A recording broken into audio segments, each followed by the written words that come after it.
Sexually based offenses are considered especially heinous.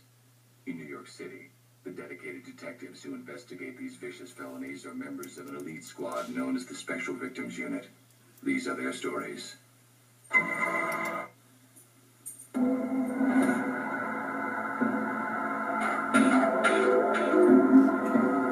So Simon, we've come to the training ground of Bath Rugby Club, and I would love to slow down some of rugby's key moves. And I want to look at the impact of tackles and scrums and how applied physics can allow players to manipulate the movement ball. We've got the tools for it, so let's get cracking.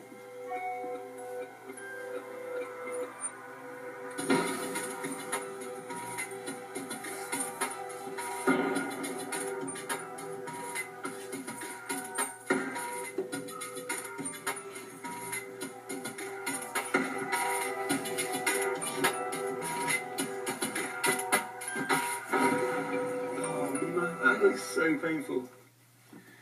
This instructional design video is about rugby, a sport that I'm quite familiar with, love.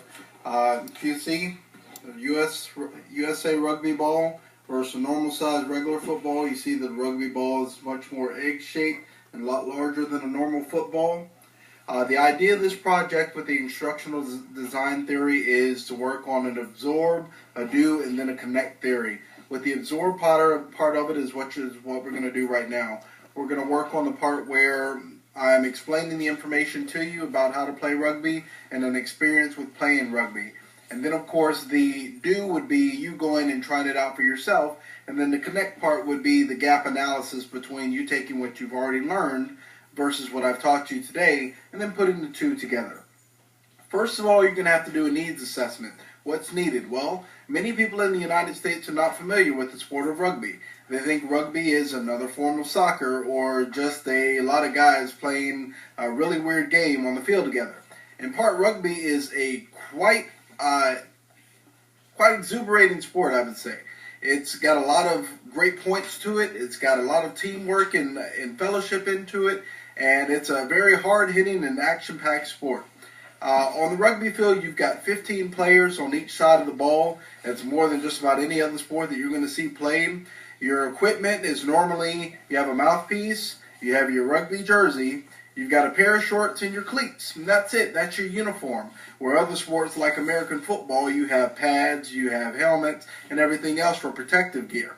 Rugby players, they're definitely a much different breed when it comes to sports, and that's why it's so new to the United States. Also within the needs assessment, I need to explain to you the different positions of playing rugby. Your offense and defense are on the field at the same time. They're called your forwards, which are your defense, and then your backs, which are more or less your offense. Usually your numbers, they go 1 through 16, 1 through 18, depending on your club's numbers. As you see, I've got 13 on my back here, which is normally a back position, but I normally played in the forwards. I played the 8-man position, which is like a team captain on the defense. They're in charge of controlling the scrums and controlling the defense when rucks and mauls occur. Well, what's a ruck and a maul, you say?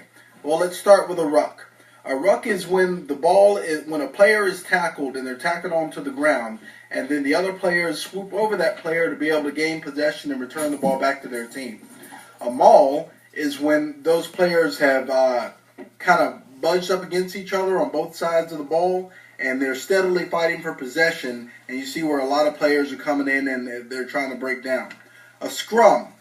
A scrum is where both sides of the team put their position numbers 1 through 8 on the field. You have 1 and 2, which are your front holders. Your 3-position man is called a hooker, and that position is because that person's going to be held up by the other 2 and scoop their legs back to kick the ball back to you. Then you have position 4, 5, which are your locks. 6 and 7 are on the outside of that formation. Those are your, I forgot the name of them. Your flankers. Thank you. Your flankers are basically, their job is as soon as the rugby ball is pitched out to them, Their job is to find anything not wearing their colors if it has the ball in their hand, and to put it on the ground. So never mess with a flanker. That's what I started out as. And finally your 8-man position, which is, again, that team captain position, which controls that scrum and tells everyone what direction you need to be going, how hard one side needs to push versus the other side needing to push. If the formation's being turned, he tells the formation which way they need to adjust. That way they can win control of the ball. If the other team is able to push that scrum 180 degrees, then they can gain possession of that ball and take the ball down the field. Now, passing a rugby ball. It's not like American football. Again, you can't take a rugby ball and sling it down the field, or you can't take a rugby ball and pass it off to the guy right next to you. Rugby passes are done to the back and to the side. That's why when you see rugby players running, you'll usually see them running in a diagonal line against each other. That way they can keep the ball moving down as the opponent's coming up on them. Also with rugby, the rugby field is a little bit different as well. Where in football you call it a touchdown, in rugby we call it a try. A try is worth 6 points, and then of course your after point is worth 2, which gives you your 7. So scoring a try is not like American football. A lot of people have this misconception, especially Americans coming over to rugby for the first time.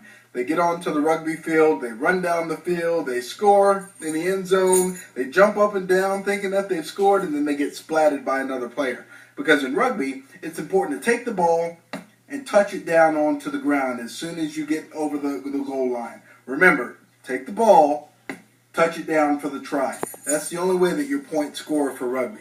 This has been a basic introduction into rugby. I hope you go and check it out. Try it out for yourself because this is a great sport. It's catching on all over America. And before you know it, it's going to be the new American sport, USA Rugby.